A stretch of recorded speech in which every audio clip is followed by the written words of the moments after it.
Srimad Bhagavatam, 5th canto, chapter 15, the glories of the descendants of King Priyavrata. Text 1. Srila Shukadeva Goswami continued. The sons of Maharaja Bharata, known as Sumati, followed the path of Rishabhadeva. But some unscrupulous people imagined him to be Lord Buddha himself. These people, who were actually atheistic and of bad character, took up the Vedic principles in an imaginary, infamous way to support their activities. Thus, these sinful people accepted Sumati as Lord Buddhadeva and propagated the theory that everyone should follow the principles of Sumati. In this way, they were carried away by mental concoction. So, this is another of those chapters of the Bhagavatam where there is a whole list of descendants. This was the son of this was the son of this was the son of this was the daughter, and so on. Now, in school, all of you have read in history, you would have read about dynasties. They ruled from this year to that year, this year to that year, and so on, and so on. And most people would have found it extremely boring. There was, in fact, a song, Hindi song of my generation, which said that,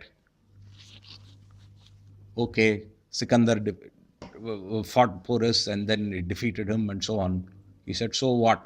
What does it have to do with me? So this is what we all felt when we read history. What does it have to do with me? And history was considered one of the most boring subjects. Today, it seems that no one is studying history. In the early days, at least, some people used to do BA history. Today, it seems like no one wants to do that. It might be buried in BA humanities. So, in the Bhagavatam also, we have these chapters of history where there's a whole list of descendants. Now, why is this? This is because these are the people whom we should really know about. So actually, in our schools, there should be a separate subject called the history of the great devotees. Someone should write a book on that and go through the Bhagavatam and pick out all the history chapters and then make them very interesting and so on, and add this as a subject, so that if everyone actually learned the history of great devotees, what would they do? They would try to follow their example and learn from the mistakes of those who came within this chain, or the mistakes which other people made.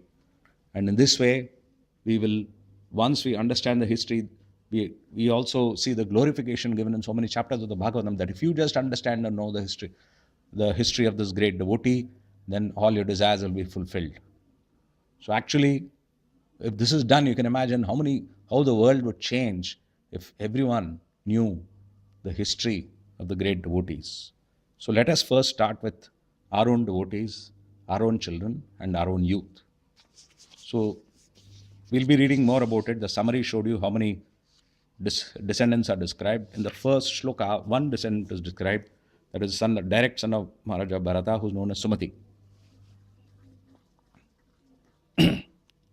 So, he preached a more impersonal, but not exactly an impersonal philosophy, because Rishabhadeva, if you remember, preached a sort of impersonal philosophy just for these people who are atheistic, to take them onto the correct path.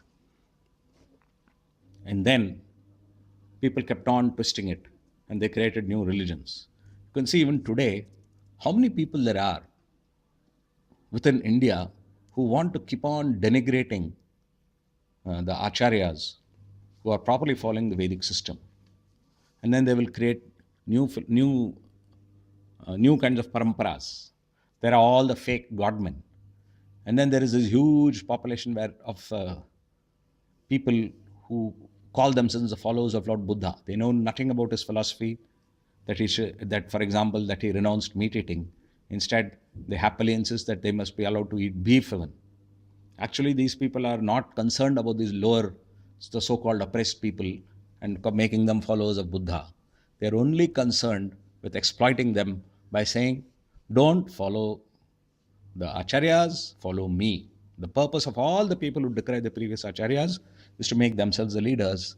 And there are constantly thousands of people who keep on falling victim to that and say, I am now the follower of this new religion.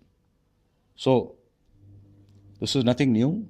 And in history, we can see that long time back, Maharaja Bharata's son himself, Sumati, he was used as a symbol for people to become leaders. They said that he is Buddha Deva, and then they themselves started one concoction, atheistic concoction. So that is continuing till today. And by understanding this history, we understand so many things and we won't get falsely carried away. So, this is one of the tactics which is carried out by people who want to become leaders.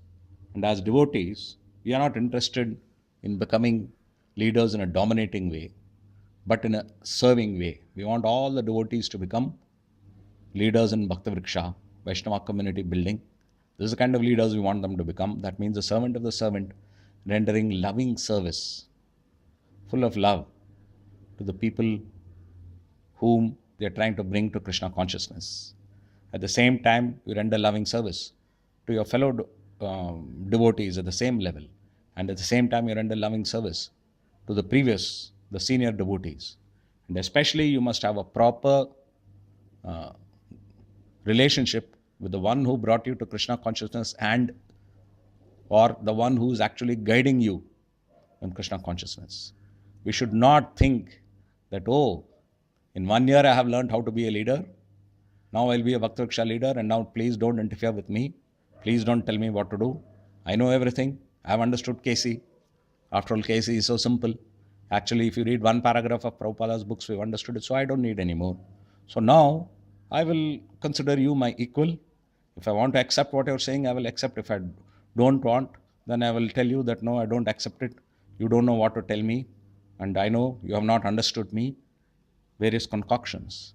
So, this is, of course, a shortcut to doom. If you cannot render transcendental loving service to the person who's guiding you and you consider him your equal, the same thing will happen to you.